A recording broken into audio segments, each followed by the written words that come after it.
ഈ കഴിഞ്ഞ തവണത്തെ ഇന്ത്യ സഖ്യത്തിൻ്റെ മഹാഗഡ്ബന്ധൻ്റെ സീറ്റിൻ്റെ നില കൂടി നമുക്ക് പരിശോധിക്കാം. മഹാഗഡ്ബന്ധനിൽ RJD കഴിഞ്ഞ തവണ 75 സീറ്റ് നേടി. ബീഹാറിലെ ഏറ്റവും വലിയ ഒറ്റക്കക്ഷിയായി മാറിയത് RJD ആണ്. 2020-ലും 2015-ലും ബീഹാറിലെ ഏറ്റവും വലിയ ഒറ്റക്കക്ഷി RJD ആയിരുന്നു. ഇന്നിപ്പോൾ RJD ബീഹാറിലെ ഒന്നാമത്തെ കക്ഷിയല്ല, രണ്ടാമത്തെ കക്ഷിയല്ല, മൂന്നാമത്തെയോ ചിലപ്പോൾ നാലാമത്തെയോ കക്ഷിയായി മാറാൻ അടക്കം സാധ്യതയുള്ള ഒരവസ്ഥയിലാണ് നിൽക്കുന്നത്. 21 സീറ്റുകളിൽ LJP മുന്നേറുന്നത് കൊണ്ടാണ് അങ്ങനെ പറയുന്നത്. അവസാന ഫലങ്ങൾ കൂടി വരുമ്പോൾ അത് വ്യക്തമാകും. നിലവിൽ മൂന്നാമത്തെ പാർട്ടിയായി മാറിയിരിക്കുന്നു. കോൺഗ്രസ് കഴിഞ്ഞ തവണ 19 സീറ്റായിരുന്നു 2020-ൽ നേടിയത്. 2015-ൽ കോൺഗ്രസിന് 27 സീറ്റുകൾ ഉണ്ടായിരുന്നു. 2005-ൽ ഏറ്റവും ദയനീയമായ പരാജയമുണ്ടായി. 2005-ലാണ് അന്ന് 4 സീറ്റുകൾ മാത്രമാണ് ഉണ്ടായിരുന്നത്. അതിനു മുമ്പ് കോൺഗ്രസിനുണ്ടായിരുന്നത് 9 സീറ്റുകളാണ്. അതിന് മുൻ വർഷം 95-ൽ അത് കോൺഗ്രസിനുണ്ടായിരുന്നത് 10 സീറ്റുകളാണ്. 10, 9, 4, 27, 19 വീണ്ടും 4 എന്നുള്ള അവസ്ഥയിലാണ് കോൺഗ്രസ് ഇപ്പോൾ നിൽക്കുന്നത്. മറ്റൊന്ന് CPI-ML ആണ്. ഇത് 11, 12 ആയിരുന്നു. ആദ്യത്തെ കണക്ക് 12 ആയിരുന്നു. ആ 12 ഇപ്പോൾ 3 സീറ്റുകളിലേക്ക് താഴ്ന്നു പോയിരിക്കുന്നു. CPM ഇത് 3 എന്നുള്ളത് 2 ആയിരുന്നു അന്നുണ്ടായിരുന്നത്. അത് ആ 2 ഇപ്പോൾ 1-ലേക്ക് വന്നിരിക്കുന്നത്. CPI 2 ആയിരുന്നു. ആ 2 0 എന്നുള്ള അവസ്ഥയിലേക്ക് വന്നിരിക്കുന്നു. ഇതാണ് ഇന്ത്യ മുന്നണിയുടെയും അതോടൊപ്പം തന്നെ മഹാഗഡ്ബന്ധൻ്റെയും NDAയുടെയും കഴിഞ്ഞ 2020-ലെ കണക്കുകൾ.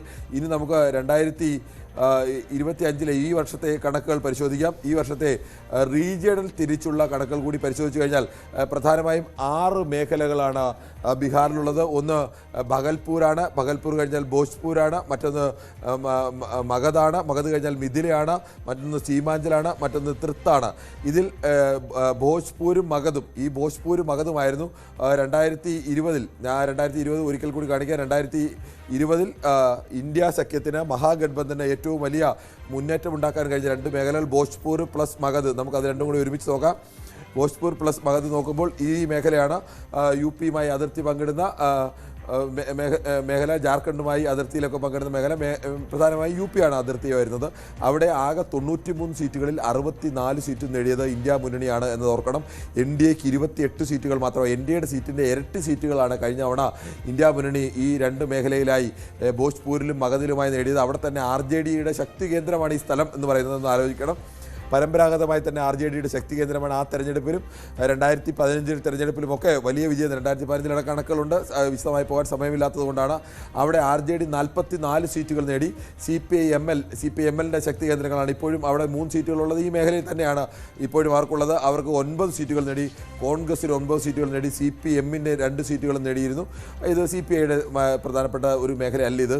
അതുകൊണ്ട് തന്നെ അവർക്ക് സീറ്റുകളൊന്നും അവിടെ ലഭിച്ചില്ല. ഇതായിരുന്നു ഈ ഇവിടുത്തെ കണക്ക്. ഇവിടുത്തെ തന്നെ നമുക്ക് ഈ വർഷത്തെ കണക്ക് കൂടി പരിശോധിക്കാം. നമ്മൾ ആലോചിക്കണം, ഇന്ത്യ കഴിഞ്ഞ തവണ അവിടെ ഉണ്ടായിരുന്ന 93-ൽ 64 നേടിയത് ഇന്ത്യ മുന്നണിയാണ്. മഹാഗഡ്ബന്ധനാണ്. NDAക്ക് 28 സീറ്റുകളായിരുന്നു. ഇത്തവണത്തെ അവിടുത്തെ കണക്ക് പരിശോധിച്ചാൽ അതിങ്ങനെയാണ്. എങ്ങനെയാണ് എത്രത്തോളം വലിയ ഹോംവർക്കാണ് നടത്തിയതെന്നറിയണം. 64 ഈ മഹാഗഡ്ബന്ധനുണ്ടായിരുന്ന സ്ഥാനത്ത് 74 സീറ്റുകളിലേക്ക് 46 സീറ്റുകളാണ് ഈ 2 മേഖലയിൽ മാത്രം NDA വർദ്ധിപ്പിച്ചത്. ഇന്ത്യ മുന്നണിയുടെ മഹാഗഡ്ബന്ധൻ്റെ സീറ്റ് 46 കുറഞ്ഞ് 18-ലേക്ക് എത്തിയിരിക്കുന്നു. അവിടെ തന്നെ BJPയുടെ RJDയുടെ വലിയ ശക്തി കേന്ദ്രങ്ങളൊക്കെ BJPയുടെ ഒരു തേരോട്ടം നമുക്ക് കാണാം. JDUവിൻ്റെ തേരോട്ടം കാണാം. BJP 14 സീറ്റുകൾ വർദ്ധിപ്പിച്ചപ്പോൾ JDU ഈ മേഖലയിൽ മാത്രം 20 സീറ്റുകളാണ് വർദ്ധിപ്പിച്ചത്. കേവലം BJPക്ക് 27 സീറ്റാക്കി 7 സീറ്റ് മാത്രം ഉണ്ടായിരുന്ന സ്ഥലത്ത് നിന്നാണ് 27-ലേക്ക് JDU വളർന്നതെന്ന് ആലോചിക്കണം. ഈ മേഖലയിൽ LJP കഴിഞ്ഞ തവണ വോട്ട് കട്ടറായി ഉണ്ടായിരുന്നു. ഇത്തവണ LJPയുടെ ആ വോട്ട് കട്ടറായില്ല എന്ന് മാത്രമല്ല LJP NDA സഖ്യത്തിൻ്റെ ഭാഗമായിരുന്നു. അങ്ങനെ LJPക്കും 9 സീറ്റുകൾ ലഭിച്ചു.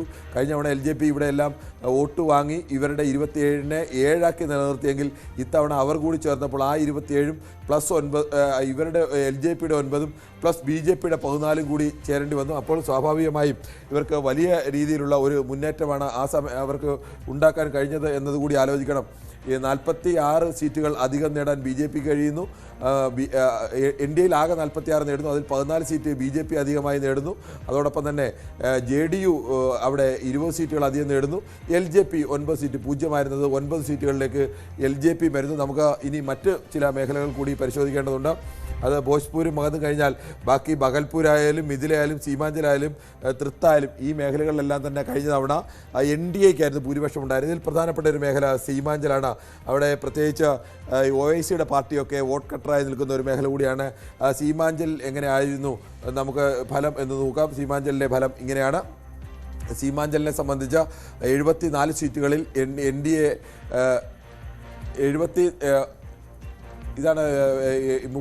സീറ്റുകൾ BJP നേടുമ്പോൾ JDU 27 സീറ്റ് നേടുന്നു. LJP 9 ക്ഷമിക്കണം, സീമാഞ്ചലിലേക്ക് എത്തിയില്ല. സീമാഞ്ചലിൻ്റെ സീറ്റിലേക്ക് ഒരിക്കൽ കൂടി വരാം. സീമാഞ്ചലിൻ്റെ ഈ വർഷത്തെ 2025 സീറ്റുകളിലേക്ക് വന്നു കഴിഞ്ഞാൽ സീമാഞ്ചലിൻ്റെ ഫലം ഈ തരത്തിലാണ്.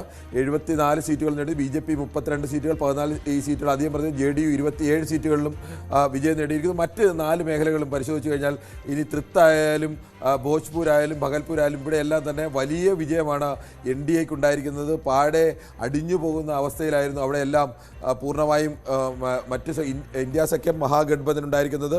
ആകെ അവർക്ക് ഒരു സ്ഥലത്തും ഈ തരത്തിൽ പിടിച്ചു നിൽക്കാൻ കഴിഞ്ഞില്ല. അവരുടെ ശക്തി കേന്ദ്രങ്ങളടക്കം വല്ലാതെ പിന്നോക്കം പോകുന്ന അവസ്ഥയുണ്ടായി.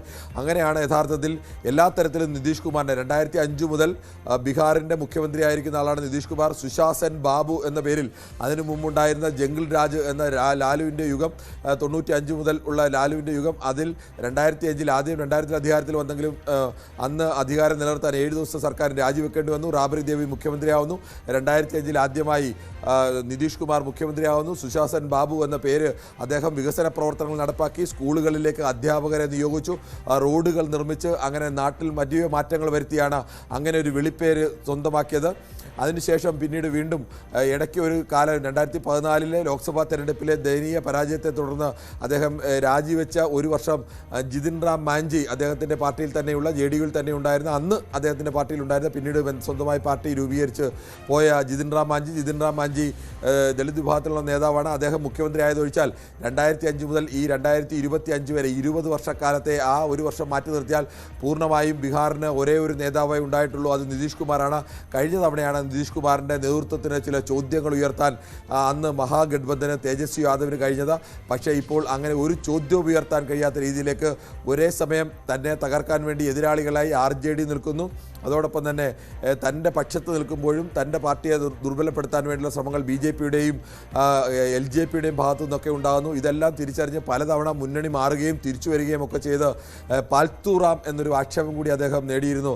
അദ്ദേഹത്തിന് പ്രായം കൂടുതലായതുകൊണ്ടും വാർദ്ധക്യ സഹജമായ പ്രശ്നങ്ങളുള്ളതുകൊണ്ടും അങ്കിളിന് ഇനി വിശ്രമിക്കാം എന്ന് തേജസ്വി യാദവ് പറഞ്ഞപ്പോൾ തേജസ്വി യാദവിൻ്റെ ചെറുപ്പത്തെയല്ല അങ്കിൾ എന്നൊക്കെ വിളിച്ച് ആക്ഷേപിച്ച 74 വയസ്സ് മാത്രമേ ഉള്ള, അല്ലെങ്കിൽ ഇപ്പോൾ മറ്റ് ആരോഗ്യ പ്രശ്നങ്ങളൊക്കെ എതിരാളികൾ പറയുമ്പോഴും ഏറ്റവും കൂടുതൽ ഇത്തവണ റാലികളിൽ പങ്കെടുത്തത് നിതീഷ് കുമാറാണ്. റാലികളിലേക്ക് വന്നതോടുകൂടി അതുവരെ കണ്ട നിതീഷിനെ ആയിരുന്നില്ല സ്വന്തം ക്യാമ്പടക്കം കണ്ടത്. അത്യന്തം ആവേശപൂർവ്വം ജനങ്ങൾക്കിടയിലേക്ക് ചെന്ന് കഴിഞ്ഞാൽ എങ്ങനെയാണോ ഈ മത്സ്യം വെള്ളത്തിലേക്ക് ഇറങ്ങുമ്പോൾ ഉണ്ടാവുന്നത് പോലെ അതുപോലെ ജനങ്ങൾക്കിടയിലേക്ക് ഇറങ്ങി ആവേശം ഉൾക്കൊണ്ടുകൊണ്ട് ബീഹാറിനെ മാറ്റിമറിച്ച, ബീഹാറിന് ഒരേ ഒരു നേതാവേ ഉള്ളൂ, അത് സുശാസൻ ബാബു എന്നറിയപ്പെടുന്ന നിതീഷ് കുമാറാണെന്ന് ആവർത്തിച്ച് തെളിയിച്ചുകൊണ്ടാണ് BJPയുടെ മുന്നിൽ അടക്കം സ്വന്തം മുന്നണിയിലെ 2 പാർട്ടികളോടും BJPയോടും LJPയോടും തെളിയിച്ച എനിക്ക് മുന്നിൽ ഈ തേജസ്വി യാദവ് എന്ന് പറയുന്ന ചെറുപ്പക്കാരൻ, രാഹുൽ ഗാന്ധി എന്ന് പറയുന്ന നേതാവ്, ഇവരാരും ഒന്നുമല്ല, ബീഹാറിൻ്റെ നേതാവ് താൻ തന്നെയാണെന്ന് ആവർത്തിച്ച് തെളിയിച്ചുകൊണ്ടാണ് വീണ്ടും മുഖ്യമന്ത്രി പദത്തിലേക്ക് എത്തുന്ന. ആദ്യഘട്ടത്തിൽ മുഖ്യമന്ത്രി ആര് എന്ന ചോദ്യത്തിന് അമിത്ഷാ അത് MLAമാർ തീരുമാനിക്കുമെന്ന് പറഞ്ഞപ്പോൾ അദ്ദേഹം ഉടക്കി മാറി നിന്ന് അവസാനം നരേന്ദ്രമോദി പ്രധാനമന്ത്രിക്ക് തന്നെ വന്ന് അദ്ദേഹവുമായി കണ്ട് സംസാരിച്ച് അദ്ദേഹത്തെ മടക്കിക്കൊണ്ടുവരേണ്ടി വന്നു. അത്രത്തോളം പ്രാധാന്യമുണ്ട് നിതീഷ് കുമാർ എന്ന് പറയുന്ന നേതാവിനെ ബീഹാറിലെ പൊളിറ്റിക്സിൽ നിന്ന് BJP അടക്കം നന്നായി തിരിച്ചറിയുന്നു. കാരണം NDA സർക്കാർ നിലനിൽക്കണമെങ്കിൽ കേന്ദ്രത്തിൽ JDUവിൻ്റെ 12 MPമാരുടെ പിന്തുണ അനിവാര്യമാണ്. അതുകൊണ്ട് തന്നെ അദ്ദേഹത്തിന് ആ പരിഗണനയെല്ലാം നൽകി തന്നെയാണ് അദ്ദേഹത്തെ മടക്കിക്കൊണ്ടുവന്ന് വീണ്ടും അദ്ദേഹം തന്നെയാണ് മുഖ്യമന്ത്രി. ന്യൂസ് 18ൻ്റെ അഭിമുഖത്തിലാണ് നിതീഷ് തന്നെയാണ് മുഖ്യമന്ത്രി, അതിൽ സംശയമില്ല എന്ന് അർത്ഥശങ്കയ്ക്കിടയില്ലാത്ത വിധം കേന്ദ്ര ആഭ്യന്തരമന്ത്രി അമിത്ഷാ പ്രഖ്യാപിക്കുന്നത്. അങ്ങനെ നിതീഷിൻ്റെ നേതൃത്വത്തിൽ ഒരു വമ്പൻ വിജയത്തിലേക്ക് ബീഹാറിൽ NDA മാറിയിരിക്കുന്നു. തേജസ്വി യാദവിൻ്റെയും രാഹുൽ ഗാന്ധിയുടെയും നേതൃത്വത്തിലുള്ള മഹാഗഠബന്ധൻ ദയനീയമായ പരാജയത്തിലേക്കും നീങ്ങിയിരിക്കുന്നു.